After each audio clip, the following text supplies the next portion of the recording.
Hello, everyone, and welcome. My name is Julie Mann. I'm also known as the Habit Fixer, and I love helping women regain their mojo and age well. And I do that through EFT, which is a really simple tapping technique, nutrition, skincare, and digital products. And my guest today is a vibrancy coach. Yes, she is. And she's going to explain more about that in a moment. Her name is Martha Langer. And I believe, Martha, that you're going to be talking about vibrant sexual habits for women worldwide. Yes, yes. I can't wait. So I'm going to hand straight over to you. Okay, thanks so much, Julie. It's so good to be with you. I love the work you're doing, supporting women to feel amazing by helping them change their habits. It's such a great mission. Hi, everyone. I am Martha Langer. I am in Asheville, North Carolina, and I'm very happy to share with you vibrant sexual habits for women worldwide. As she said, I'm a vibrancy coach. I support people to feel vibrant in their bodies and lives, and I'm also a mother, a yoga teacher, life coach for 23 years, and a former healthcare attorney. So sexuality is both an intense, tender, and a juicy topic because I believe from my own lived experience that it is the expression of our life force. When our sexual energy is vibrant, life feels good. Do you maybe have a sense that there's more for you to experience sexually? I think as humans, we all have this notion. Well, I'm going to share with you 3 new habits you can do to feel vibrant now. And it's not what you think it is. So maybe we can begin together with a breath by relaxing our bodies, our hands, and maybe our feet, and let out a sigh if that feels good to you. And if you are watching this recording, know that you are part of a powerful collective that normalizes our sexual nature as our birthright. As women, we are all in this together, and I feel that women who embrace their sexuality, partnered or not, become great contributions, and this is what our world desperately needs. So our sexual nature is so much more than we think it is. So here's a trigger warning. The topic of sexuality can be tender and it also can be charged. And if it is for you, I want you to know that I'm here with you in your discomfort. I feel and I understand. So a little bit about me. I now own my sexuality and embrace it as my life force and creative energy. It informs my moment to moment decision making, from how I spend my time, what I eat, who I spend time with, and more. But I didn't always. You see, after a very painful and shocking divorce, many failed relationships, and repeating these patterns for years after, I was on a mission to understand and heal so I could attract better partners. I studied relationship dynamics, sexuality, yoga, spirituality, all of which detangled my sexuality from men for my own health and healing. I established sexual sovereignty, the notion that my sexuality is for me first. On the way, I learned many tools that have helped me to embody my sexuality, access mystical avenues of reality, and diminish an overactive mind. I cleaned up my relationships, I increased my capacity for pleasure, and I feel truly blessed.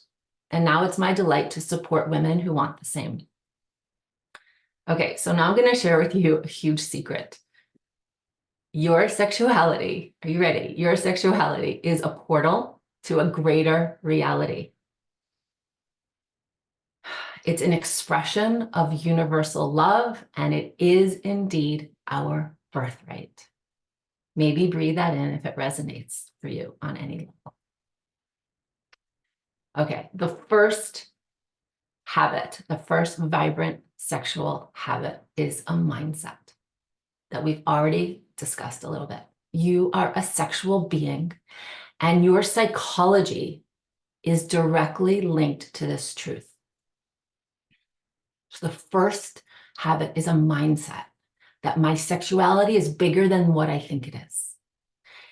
It is said that as we think of sex between a man or woman, or women and women, or man and man, or others, the way we think of sex, they say it's 5% of what it really means to be a sexual being. I invite you to breathe this in, because our moods, our thoughts, and all of our decision-making are all related to our sexual energy.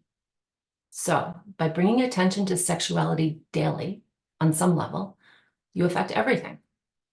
Can you feel how big this is?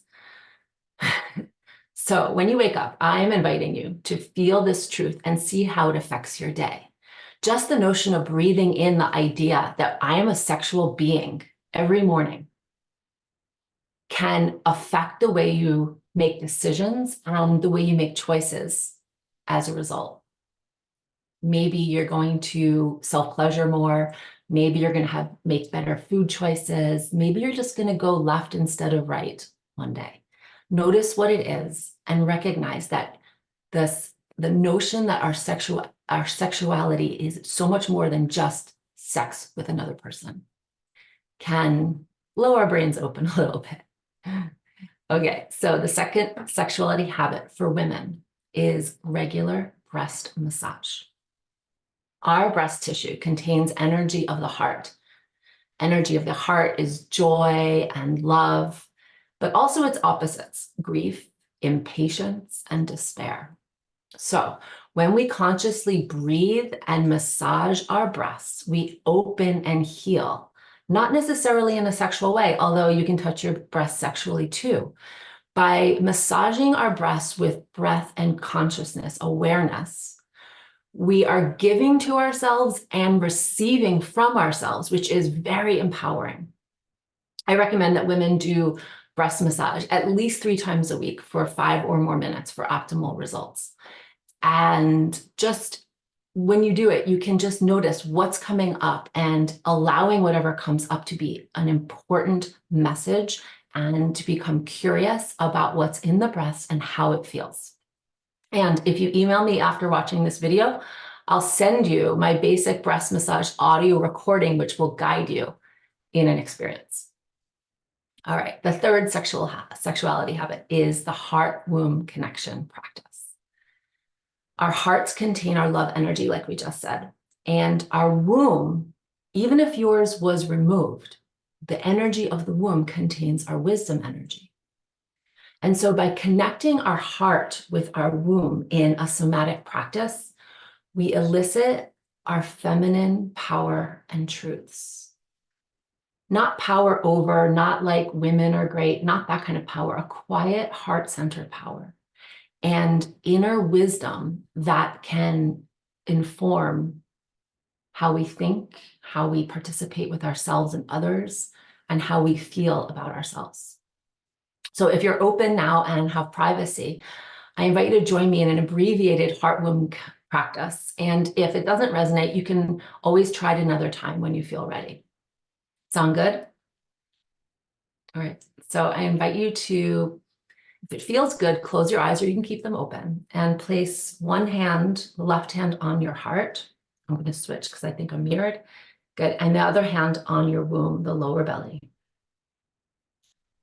And lean back into your chair, or if you're lying down, lean back and relax the whole body, resting back and feeling supported in the seat and in the back. Good. We're going to inhale a few breaths into the heart space, feeling this space alive and good. And exhale through the mouth. We're going to inhale, fill our hearts with love. And exhale all that's not love out of the mouth. We're going to inhale, filling our hearts with compassion and respect. And exhaling all that's not that out of the mouth.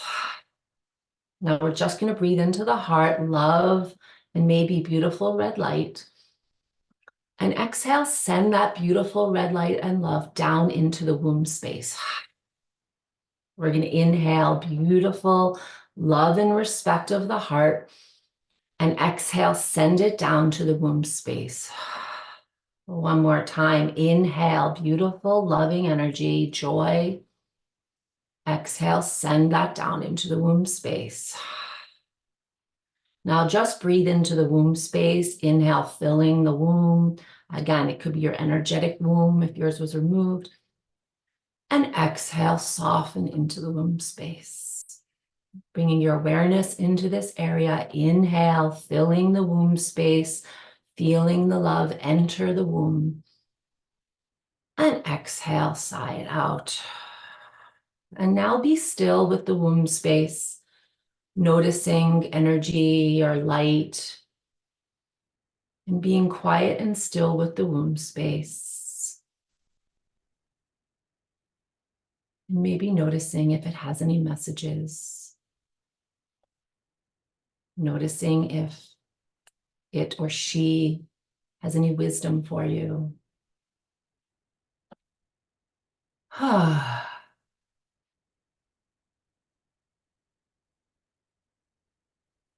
And as you pay attention and feel stillness, honoring our physical bodies for housing our beautiful selves,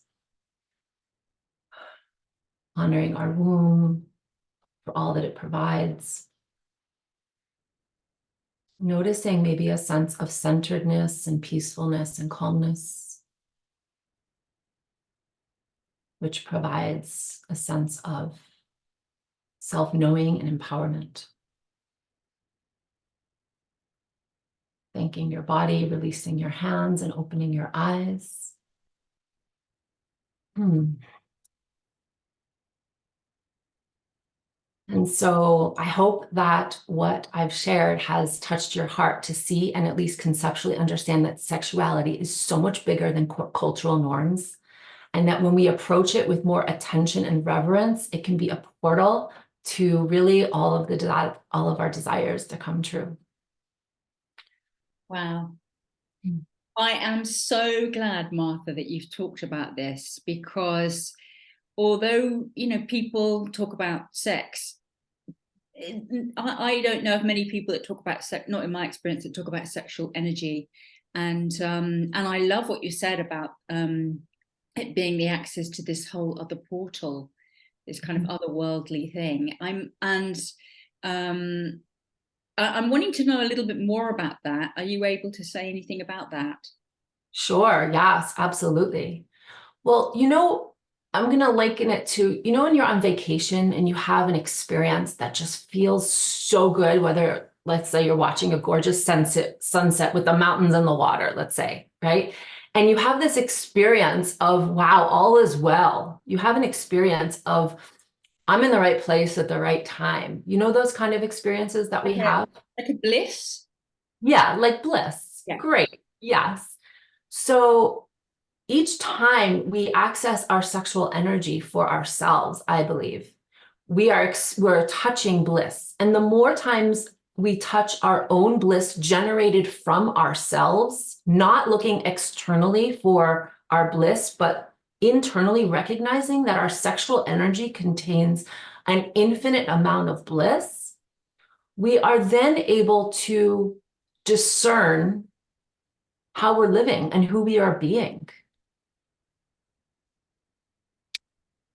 Our bodies contain all the bliss that we can imagine. Wow.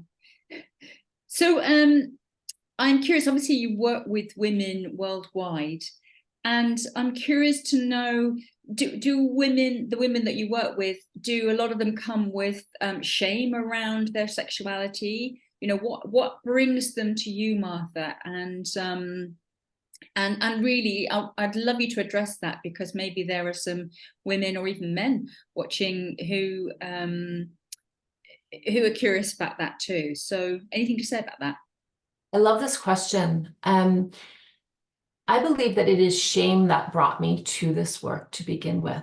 I had some sexual trauma in my youth and sexual abuse. And whenever our bodies are violated, knowingly or unknowingly, what happens is we internalize shame, because our sexual pleasure can be elicited even when we don't want it to, right? So if we're violated in some way, even if it's an emotional violation, not necessarily physical, if it feels good, if it's tintillating, then our brain doesn't know what to do with it. And so we turn on ourselves and we feel like there's something wrong with us, and we feel self-judgment, self-loathing, right? And that creates shame, which is there's something wrong with me.